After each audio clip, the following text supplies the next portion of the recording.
بسم الله الرحمن الرحیم. په پیل کې د خبرونو سرټکی. ایران ته د ترانسپورت او هوایي چلند وزارت د پلان رئیس محمد رستم حافظ یار په مشرۍ د یو پلاوي سفر. په کابل کې د افغانستان او قزاقستان په اړیکو کې را څرګندېدونکي فرصتونه تر سرلیک لاندې علمي غونډه جوړېدل.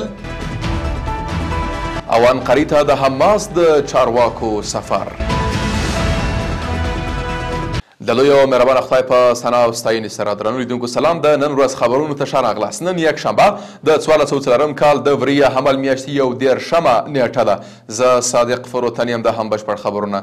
د ترانسپورت او هوایي چلند وزارت د پروژو د پلان جوړونې څېړنې او تطبیق رئیس محمد رستم حافظ یار په مشرۍ یو پلاوي ایران ته سفر وکړ.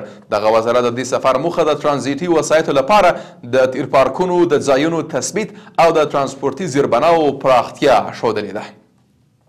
کابل کې د افغانستان قزاقستان اړیکو کې راټوکېدونکي فرصتونه تر عنوان لاندې علمي ناسته ترسره سوه. د بهرنیو چارو وزارت د ستراتیژیکو مطالعاتو مرکز په نوښت دغه ناسته د دواړو هیوادونو ترمنځ د اړیکو پر پراختیا، سوداګري، ترانزیت او سیمه اتصال تمرکز درلود. یاده ناسته کې د قزاقستان د ستراتیژیکو مطالعاتو انسټیټیوټ مشر ډاکټر یرکین توموکوف هم ګډون او وینا کړې ده. د اطلاعات او کلتور وزارت د هنر او کلتور مرستیال مولوي عتیق الله عزیزي، د ملي دفاع وزارت د استخباراتو مرستیال مولا حیات الله لطیف او د اړوندو وزارتونو د فرهنګي او تخنیکي پلاو په ملتیا د کابل تاریخي بالاحصار له روانو ورغنیزو چارو څخه لیدنه او څارنه کړې ده. مولوي عتیق الله عزیزي او د دفاع وزارت مرستیال په دې لیدنه کې ټینګار کړی چې دواړه وزارتونه به د بالاحصار تاریخي ارزښت او کلتوري ویاړونه ساتنې ته ځانګړې پاملرنه کوي. دوی دغه راز ژمنه کړې چې د کابل له ښاروالۍ سره په همغږي به د بالاحصار اړوند غصب سوي برجونه او تاریخي سیمې بیا سره وګرځوي. زرګونه کسانو تېره ورځ د امریکې په پلازمینه واشنګټن او نورو ښارونو کې د دغه هیواد د ولسمشر ډونالډ ټرمپ د سیاستونو پر ضد لاریونونه کړي دي. د رویټرز خبري اژانس د راپور له مخې معترضینو د کډوالو ایستلو، د دولتي کارکوونکو لرې کولو او د غزې او اوکراین جګړو په اړه د ټرمپ له هغو سیاستونو سره مخالفت ښودلی دی.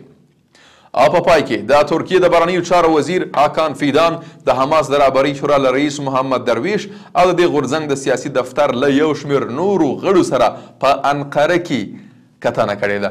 د ترکیې رسنیو د راپور له مخې په دې لیدنه کې د غزې وروستیو تحولاتو او د اوربند د ټینګښت لپاره روانو هڅو په اړه خبرې هم سوي دي. د راپورونو له مخې دواړو خواو ټینګار کړی چې د صهیونیستي رژیم لخوا غزې ته د بشري مرستو د ننوتو مخنیوی د فلسطیني ولس پر ضد د لوږې د تحمیل یو هدفمنده هڅه ده.